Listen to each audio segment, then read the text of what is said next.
The home fitness startup Peloton might sound faddish, like another in the parade of bougie tech lifestyle brands selling dubious-sounding disruption, at millionaire prices.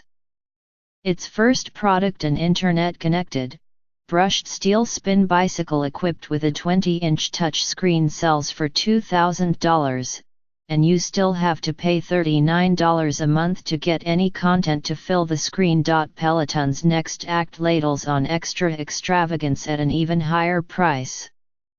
At the International CES trade show in Las Vegas on Tuesday, the company is unveiling a treadmill called Peloton Tread. It has been in development for nearly 2 years and will begin shipping in the fall. Its design boasts exotic materials, enveloping surround sound, a running board that fairly glides under your feet, and a den-sized 32-inch screen. Its price, $3,995, a princely premium over a no-frills home treadmill that might set you back about $500. Any company that wants to sell a $4,000 treadmill is obviously aiming for a high-flying audience. But before you click away in proletarian disgust, there is something deeper worth studying about Peloton, its fanatical fan base, and what its unusual path to success might portend for the future of the gadget business. In an industry dominated by smartphone apps, cloud services, and cheap knockoffs, hardware companies have had a hard time getting traction. But Peloton said it did nearly $400 million in sales last year, up from about $170 million in 2016.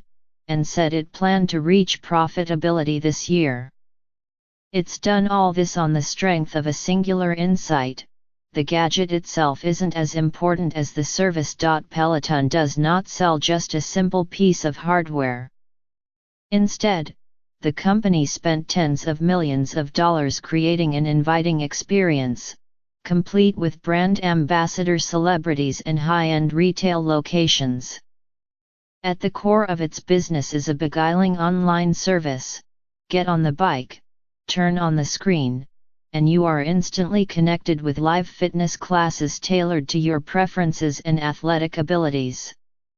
It's like having a personal trainer who comes to your house whenever you like. We've created an experience that people just love so deeply, said John Foley, Peloton's co-founder and chief executive. With its treadmill, Peloton is aiming for the fat middle of the global fitness industry. The path is fraught. Lots of hardware startups have hit trouble translating early success into mainstream permanence. On Monday, GoPro, the camera maker of choice among outdoor sports enthusiasts, cut its revenue forecast, announced a layoff, and said it would consider a sale. Peloton, which has raised nearly $450 million from several investors, including Wellington Management and Fidelity, at a valuation of $1.25 billion, surely faces hurdles in selling the Tread. The company plans to sell the treadmill on an installment plan, with a monthly price of $149. Which makes it comparable to a high-end gym membership and still pretty rich for many people. Peloton's treadmill is also bigger and louder than the bike, which might make it less palatable to apartment dwellers. And marketing the device could be tough. The company says the Tread is best suited for offering full-body boot camp-style exercises that you might do at a gym. That is, it's not just for running, which is an odd line to push about a treadmill. Yet consider how Peloton revolutionized the spin bike. People have been trying to reinvent home fitness machines forever. But from the Nordic Track to the Bowflex, most of these devices suffered the same fatal flaw: the novelty wore off, the guilt piled up, and soon you ended up with a very expensive laundry rack.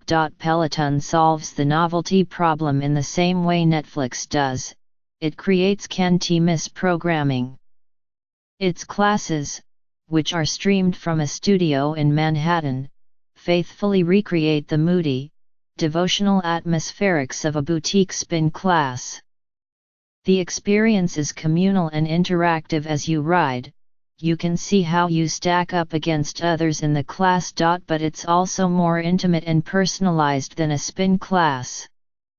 The company produces more than a dozen classes every day in a variety of lengths, tailored to every workout style.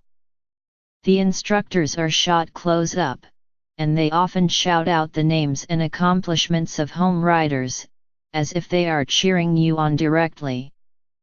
The bond between rider and instructor runs so deep that Peloton's instructors have become the sort of social media celebrities who are instantly mobbed on the street when you have the endorphins flowing and you're in people's homes 3 to 7 times a week. There's a real familiarity that builds up, and so, yeah, it's a little interesting when people stop me at the supermarket to say hi, said Robin Arzon, Peloton's vice president of fitness programming and its chief instructor. If this sounds over the top, you're right, the Peloton cult is real. That annoying friend who can't shut up about how SoulCycle is her church? Peloton groupies are kind of like that, only more insistent, because they also point out how convenient it is. You can Peloton at any time without pre-booking, without commuting, in any clothes you want. They are also likely to argue they are saving money, too. If you ride 3 times a week for a year, you'll pay about $16 per Peloton workout in your first year, cheaper than classes at many fitness studios. Over 95% of the bikes we've ever sold are still paying subscriptions, Mr. Foley said. And here's a confession, I'm one of them. After hearing 3 different people in the tech industry sing the bike's praises last summer, I asked Peloton to send me a bike to review to see what the fuss was about. After 3 weeks, I couldn't give it up. I called up the company and handed over my credit card number. I've been a committed rider ever since. The one problem with the spin bike is that it does not offer a complete workout. Spinning is by nature a lower body, cardio-heavy exercise, but there is a far larger audience of people who want a full-body workout that combines weight training and cardio. This is the animating idea behind Peloton Tread. We think only about half the workout will happen on the treadmill, Mr. Foley said. You'll start with some jogging, perhaps sprints, then get off the treadmill, do curls, push ups, planks, then get on the treadmill and start the cycle again. When you're done, you'll have spent 40 minutes there and burned 700 calories, and every part of your body will feel energized. I stopped by Peloton's New York offices several times last fall to check on the development of the treadmill, which departs from tradition in several ways. Most treadmills are controlled with small buttons that are difficult to press while running at high speed. Peloton's uses 2 big knobs that look like the resistance knob on its bike, a control mechanism that doesn't require any close fiddling. The company also spent many months engineering the treadmill's running deck. Unlike most other treadmills, whose track effectively pauses each time you step on it, Peloton's uses a series of slats that sit on ball bearings, a mechanism that creates a springy, frictionless track that it says offers a more comfortable run. I can't tell you if this amounts to a significantly better treadmill. The device is still only a near final prototype, and it will be months before the company begins creating workouts. But remember, in the Peloton story, the gadget itself isn't as important as the service.